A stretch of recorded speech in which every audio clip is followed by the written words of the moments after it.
नमस्कार, जनवार्तामध्ये आपल्या सर्वांचं स्वागत। घेऊया मागील आठवड्यातील ठळक घडामोडींचा आढावा। लोकांना ज्या गोष्टी सांगतो त्या अगोदर मी स्वतःच आचरणात आणतो, त्यामुळेच मला यश मिळत आहे, असे मत प्रसिद्ध ज्योतिषतज्ञ आदिनाथ साळवी यांनी व्यक्त केले। माझ्याकडे येणाऱ्या प्रत्येकाला ज्योतिषशास्त्राच्या माध्यमातून खूप काही देत असतो, मात्र लोकांना ज्या गोष्टी सांगतो त्या अगोदर मी स्वतः आचरणात आणत असतो। ही सगळी पार्श्वभूमी लाभल्यामुळेच आज यश मिळत आहे, असे मत प्रसिद्ध ज्योतिषतज्ञ आदिनाथ साळवी यांनी व्यक्त केले। समाजभूषण देवमाणूस पुरस्कार गौरव समितीच्या वतीने साळवी यांना वनमंत्री पतंगराव कदम यांच्या हस्ते समाजभूषण देवमाणूस पुरस्कार प्रदान करण्यात आला। त्यावेळी सत्काराला उत्तर देताना ते बोलत होते।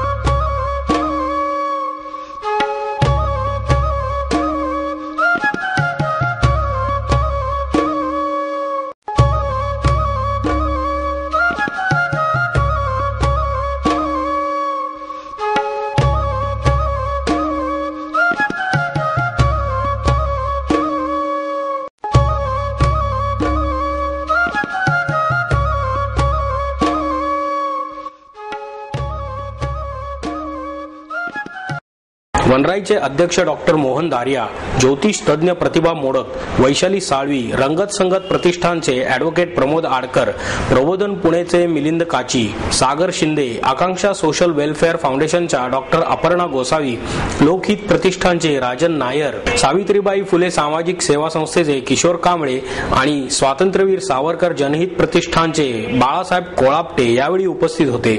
साळवी म्हणाले, अपघाताने ज्योतिषशास्त्रासारख्या क्षेत्रामध्ये येणे झाले, नंतर मात्र हेच ज्योतिष जगत गेलो। मुळात हे शास्त्र माणसाला दैववादी बनवत नाही, तर त्याला प्रयत्नवादी बनवत असते, परंतु त्याकडे दुर्लक्ष केले जाते।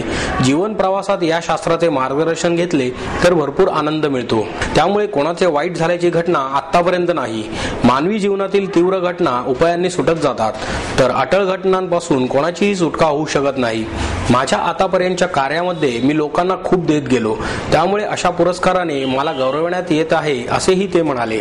कुठे धावायला पाहिजे, कुठे थांबायला पाहिजे याचं मार्गदर्शन करण्याचं कार्य ज्योतिषशास्त्रच करतं। तुम्हाला जर एखाद्या गावाला जायचं असेल, सोलापूरला जायचं असेल आणि तुम्हाला रस्ता जर बरोबर माहिती असेल, तर तुम्ही कोणालाही न विचारता सरळ ठरलेल्या वेळेत ठरलेल्या ठिकाणी पोहोचू शकता। पण रस्ता जर माहित नसेल तर प्रत्येक वळणावरती तुम्हाला चौकामध्ये विचारायला लागतं की सोलापूरला जाणारा रस्ता हाच आहे का। आणि जर तुम्ही विचारत गेलात तर मला वाटतं तो प्रवास तुमचा सुखकर होईल। आणि जो स्वतःला अतिशहाणा समजतो तो म्हणतो जाऊ सरळ जाईल सोलापूरला, आणि मग तो फसतो। तसं जीवनाचं आहे। हा जीवनाचा प्रवास करताना जीवनाच्या प्रत्येक टप्प्यावरती जर आपण ज्योतिषशास्त्राचं मार्गदर्शन घेतलं तर जीवन हे सुखकर होतं, आनंददायी होतं, यशस्वी होतं।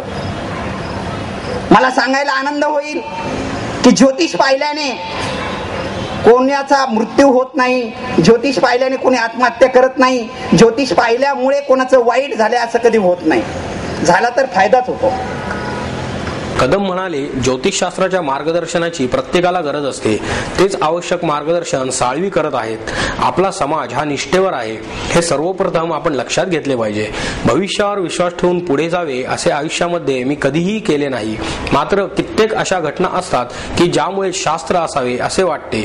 अनेकांना त्याचे महत्त्व कळते, परंतु माझ्या आयुष्यात असा अनुभव मी कधी घेतला नाही। या सगळ्यामध्ये ज्योतिषशास्त्राने शास्त्राच्या कसोटीवर उतरणे तितकेच महत्त्वाचे आहे। प्रतिभा मोडक यांचेही यावेळी भाषण झाले। ॲडव्होकेट प्रमोद आडकर यांनी प्रास्ताविक केले, तर मंगेश वाघमारे यांनी सूत्रसंचालन केले। या कार्यक्रमानंतर ज्येष्ठ संगीतकार अनिल मोहिले यांची संगीत रजनी झाली। प्रादेशिक परिवहन कार्यालयाच्या वतीने सुरू करण्यात आलेल्या विशेष फिरत्या शिबिर केंद्राचे उद्घाटन मुख्यमंत्री पृथ्वीराज चव्हाण यांच्या हस्ते करण्यात आले।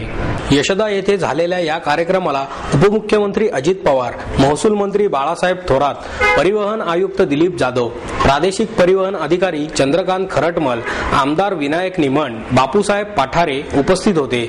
संगमवाडी येथील आरटीओ कार्यालयात होणारी गर्दी लक्षात घेऊन उपनगरांमध्ये अशाच प्रकारची कार्यालये सुरू करण्यात देण्यात यावीत अशी मागणी वारंवार होत होती, पण जागा मिळत नसल्याने अखेर आरटीओने फिरते शिबिर केंद्र सुरू केले आहे. या केंद्रात एकाच वेळी 15 जणांना शिकाऊ वाहन परवान्याची परीक्षा देता येणार आहे. हा परवाना लगेच देण्याची सोय करण्यात आली आहे. तसेच वाहनांचा कर, 3 चाकी वाहनांचे योग्यता प्रमाणपत्र, वाहनांतील बदल, अपंगांसाठी 3 आणि 4 चाकी, एलपीजी आणि सीएनजी रूपांतर करणे, पर्यावरण कर, वाहनांवरील पत्ता बदलणे या प्रकारची कामे या केंद्रांमध्ये होणार आहेत. हे फिरते शिबिर केंद्र सोमवार ते शुक्रवार या काळात सकाळी 10 ते दुपारी 1 आणि दुपारी 2 ते सायंकाळी 5 या वेळेत शहराच्या विविध भागात फिरत राहणार आहे.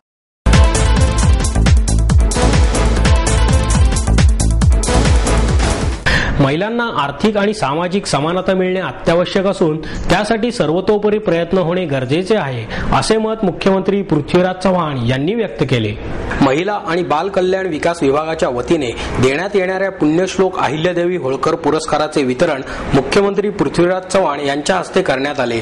या प्रसंगी उपमुख्यमंत्री अजित पवार, महिला आणि बाल विकास मंत्री वर्षा गायकवाड, महिला आणि बाल विकास मंत्रालयाच्या सचिव वंदना कृष्णन, आयुक्त राजेश कुमार, आमदार विनायक निमण, दीप्ती चौधरी, महापौर मोहनसिंग राजपाल तसेच इतर मान्यवर उपस्थित होते. यावेळी बोलताना चव्हाण म्हणाले, राज्यातील 70% लोकसंख्या ही महिला आणि बालकांची आहे, त्यामुळे त्यांच्याकडे लक्ष देणे गरजेचे आहे. महिलांचे सबलीकरण करणे अत्यंत गरजेचे आहे. लैंगिक अत्याचार, हुंडाबळी सारख्या अनेक गंभीर गुन्ह्यांना आळा घालण्यासाठी शासन स्तरावर प्रयत्न सुरू आहेत, पण समाजाची मानसिकता बदलण्याचे काम केले पाहिजे. हे काम शासन करू शकत नाही, त्यासाठी स्वयंसेवी संस्थांनी पुढाकार घेतला पाहिजे, असेही चव्हाण म्हणाले. ज्या संस्था फक्त दुकाने चालवित आहेत त्यांच्या बाबतीत कठोर निर्णय घ्यावे लागतील. गेल्या वेळेला राज्यात बालगृह वाटताना एवढ्या मोठ्या प्रमाणावर ती वाटण्यात आली की आज देशात जेवढी बालगृहे आहेत तेवढी बालगृहे एकट्या आपल्या राज्यात आहेत. हे योग्य नाही, असे पवार यांनी सांगितले. वर्षा गायकवाड यांनी भाषणात मंत्रालयाच्या वतीने राबवण्यात येणाऱ्या विविध उपक्रमांची माहिती दिली. त्याचबरोबर महिला आणि बाल कल्याण विकास मंत्रालयाची विभागवार कार्यालये असावी, राज्य महिला आयोगाची सुद्धा कार्यालये राज्यात सर्वत्र झाली पाहिजेत, जेणेकरून महिलांना न्याय मिळाला पाहिजे, असेही त्या यावेळी म्हणाल्या.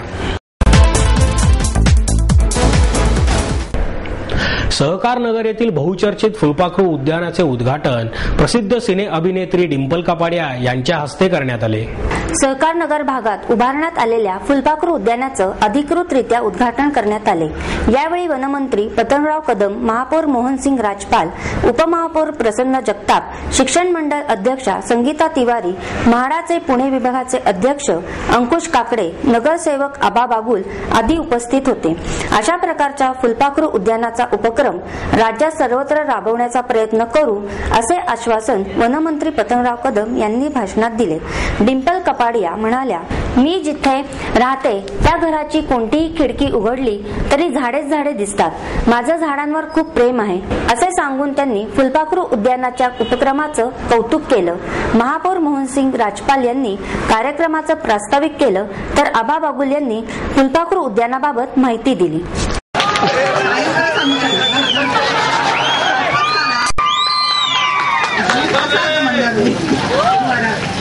श्री राजपाल साहेब, कदम साहेब, बाबा बागुल साहेब आणि बाबा विकास इथे बसले. त्यांना सगळ्यांना आणि उपस्थित मेहमानला माझा नमस्कार. मी थँक्यू मला बरोबर बोलायला येत नाही, पण मी प्रयत्न करणारच.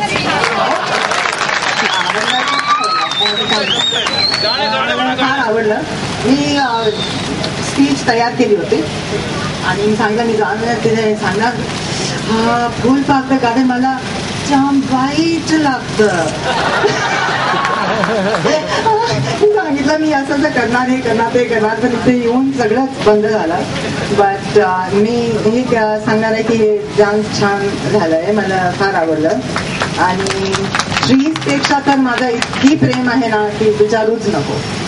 मी जिकडे राहते ना तर सगळे मला म्हणतात की किती लहान आहे फ्लॅट, तुम्ही जा मोठा घ्या.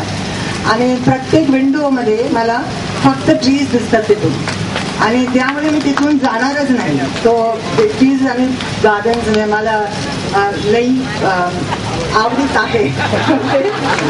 बरं, अँड मी सगळ्यांना थँक्यू सांगणार आहे की मला बोलवलं आणि मला हे ऑपॉर्च्युनिटी दिली की मी हे बघू शकते आणि व्हेरी गुड जॉब. आणि मला असं ऐकायला आलंय की हे आबा बाबूला छान छान काम करतात, सगळ्यांना फार हेल्प करतात. आणि I am really very proud. आणि छान आहे आणि असंच करत राहा तुम्ही, लई छान आहे. आणि सगळे आयांना बहिणींना happy women's day and all the best. Thank you.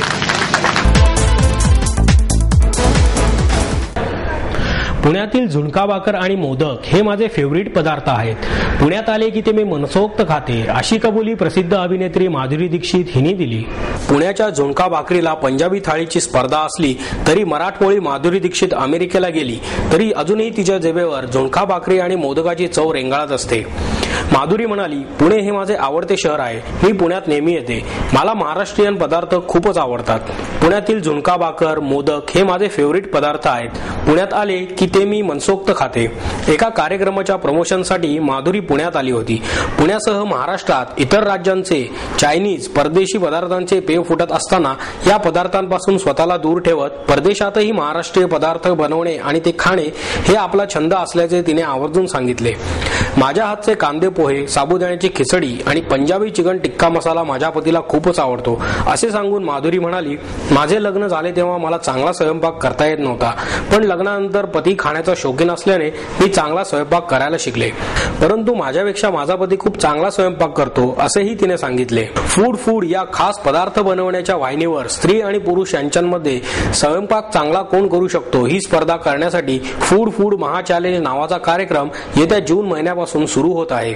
त्यात माधुरी महिलांच्या टीमचे आणि पाकतज्ञ संजीव कपूर पुरुषांच्या टीमचे प्रतिनिधित्व करणार आहेत. या दोन्ही गटात प्रत्येकी 8 व्यक्ती देशभरातून निवडण्यात येतील. त्याच्या प्रमोशनसाठी माधुरी दीक्षित पुण्यात आली होती. विविध पदार्थ तयार करण्याची रेसिपी पाहण्याकडे आपल्या देशात मोठा कल आहे. यामुळेच आम्ही फूड ही खास पदार्थ बनवणारी वाहिनी निर्माण केली आणि ती खूप चांगली चालली आहे, असे संजीव कपूर यांनी सांगितले.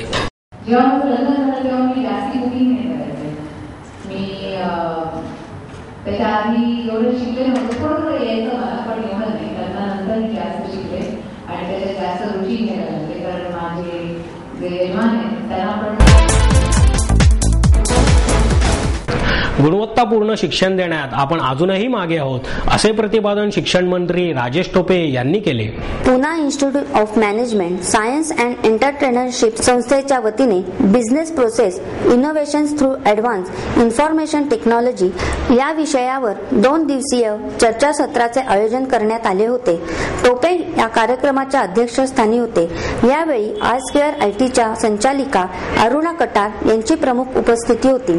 टोपे म्हणाले, फक्त व्यवस्थापनच नव्हे तर कोणत्याही शाखेतून पदवी घेऊन बाहेर पडणाऱ्या एकूण विद्यार्थ्यांपैकी फक्त 25% विद्यार्थ्यांनाच नोकरी व्यवसायाला उपयुक्त असे शिक्षण असते.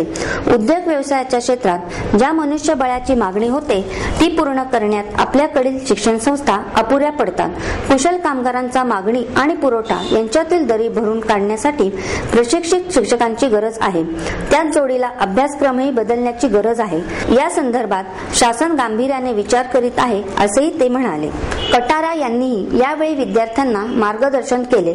चर्चासत्राच्या दुसऱ्या दिवशी KPIT कमिन्सचे वरिष्ठ व्यवस्थापक मधुकर माने, भारती एक्सा लाईफ इन्शुरन्सचे तुषार मुखर्जी, इंटिलिमेंटचे प्रमुख प्रशांत पानसरे आणि 12 मार्चला CMCITचे ज्ञानेश्वर कांबळे, GMCFचे पीयूष मुखर्जी यांचे व्याख्यान होणार आहे. संस्थेचे संचालक डॉक्टर अनवर शेख यांनी प्रास्ताविक केले. संयोजिका झरीना शेख यांनी आभार मानले.